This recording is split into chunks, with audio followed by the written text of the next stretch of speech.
ওখানে গিয়ে দেখি মানে শুধু ধোঁয়া উঠছে আর আগুন জ্বলছে। আর মানে কিছু মানে তার কোনো দেখতে পাইনি আমি। তারপর তো দেখে আমি এমনিই তো দেখে সানসেট হয়ে যাবে আর ফির হয়ে যায়। চারদিকে শুধু ছাই, তার মধ্যে পড়ে রয়েছে পোড়া হাড়গোড়ো।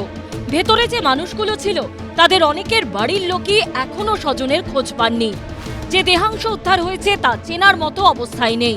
এরই মধ্যে শুক্রবার ঘটনাস্থল থেকে আরো দুজনের দেহাংশ উদ্ধার হয়েছে বলে পুলিশ সূত্রে দাবি। এই নিয়ে মোট 27 জনের দেহাংশ পাওয়া গেল। সব মিলিয়ে 4 দিন পরও আনন্দপুরে শুধুই বিষাদের ছায়া। বাতাস ভারী স্বজনহারাদের দীর্ঘশ্বাসে। অসহায়ের মতো ছাইয়ে স্তূপে চারদিকে ঘুরে চলেছেন তারা। জানেন কিছুই পাবার নেই, তবু মনকে বোঝাতে পারছেন না। সংসার চালাতে দূরের জেলা থেকে এসে কলকাতার এই গোডাউনে কাজ নিয়েছিলেন অনেকে। এখানে কত কষ্ট করে থাকতে হতো কোনোদিন বাড়িতে বলেননি। এখন গোডাউনের এই পরিণতি। আত্মীয় স্বজনের কোনো খোঁজ না পেয়ে পরিবারগুলো অকুল পাথারে। যেমন হলদিয়ার বাসিন্দা সুব্রত খাঁড়া। হলদিয়ার সুতাহাটা থানার হরিবল্লভপুরে এটাই হচ্ছে সুব্রত খাঁড়ার বাড়ি। পলিটিক্যাল সায়েন্সে MA পাশ করার পর চাকরি না পেয়ে সে কয়েক বছর ধরে কিন্তু ফুলের কাজই করছিল এবং বাড়িতে সে ফোন করে বলেছিল যে 27 তারিখে বাড়িতে ফিরবে, কেননা 28 তারিখে তার কিন্তু SIR এর হেয়ারিং তার রয়েছে। কিন্তু তার মধ্যেই ঘটে যায় এই দুর্ঘটনা।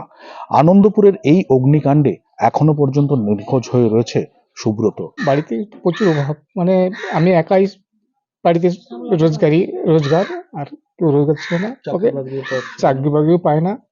তারপর অনেক কষ্টে ওকে মানে এ থেকে একটা কাজ করতো, কিন্তু সেখানে সব তো কাজ দিত না। টিউশন কর, কিন্তু ও টিউশন করতে না, বলে না পয়সা কেউ দিবে না। তারপরে ও এতে কলকাতায় গিয়ে 3-4 বছর ওই ফুলের কাজ করতো, কিন্তু ও যে ওই পজিশন থাকে বলে আমাদের কিছু বলে না। আনন্দপুরের এই অগ্নিকাণ্ডের ঘটনায় আরো দুজনকে গ্রেপ্তার করেছে নরেন্দ্রপুর থানা। ওয়াও মোমোর গোডাউনের দায়িত্বে থাকা ম্যানেজার রাজা চক্রবর্তী ও ডেপুটি ম্যানেজার মনোরঞ্জন শীতকে গ্রেপ্তার করা হয়েছে। এর আগে ডেকোরেটরস সংস্থা নিউ পুষ্পাঞ্জলি নার্সারি প্রাইভেট লিমিটেডের মালিক গঙ্গাধর দাসকেও গ্রেপ্তার করে পুলিশ। কিন্তু শুধু এরাই কি দায়ী? গোডাউনে অগ্নি নির্বাপন ব্যবস্থা ছিল না বলে যে অভিযোগ উঠেছে, তার দায় কি প্রশাসনের উপরও বর্তায় না? কেন ফায়ার অডিট হয়নি? কেন নজরদারি ছিল না? প্রশাসন কি করছিল? এসব প্রশ্নের উত্তর কে দেবে? যদিও সাধারণ মানুষের ক্ষোভ এবং বিরোধীদের আক্রমণের মুখে দমকল মন্ত্রী সুজিত বসু এখন ব্যবসায়ীদের ঘাড়ে দায় চাপাচ্ছেন। যারা ব্যবসা করে তাদেরও দায়ী দায়িত্ব আছে। গভর্নমেন্ট নিশ্চয়ই চেষ্টা করে সবকিছু, সরকার সেটা দেখে, কিন্তু যারা ব্যবসা করছে তাদেরও দায়িত্ব অনেক আছে। যদিও বিরোধীরা সুর নরম করতে নারাজ, তারা সরাসরি দমকল মন্ত্রীর পদত্যাগের দাবিতে অনড়। তাহলে ফায়ার ব্রিগেড লাইসেন্স ছাড়া এখানে মোমোর অত বড় কারখানা অ্যালাউ করেছেন কেন? অগ্নি নির্বাপক ব্যবস্থা ছাড়াই মোমোকে ট্রেড লাইসেন্স দিয়েছেন কেন? মোমোটা কি হাতে বানানো হয় না গাছে বীজ পুতলে গাছ থেকে হয়? মোমো বানাতে গেলে তো উনান জ্বালাতে হয়, আগুন তো আপনারা লাগিয়েছেন। আপনার যদি লজ্জা থাকে পদত্যাগ করে গলায় গামছা দিয়ে ওই পরিবারগুলোর কাছে ক্ষমা চান।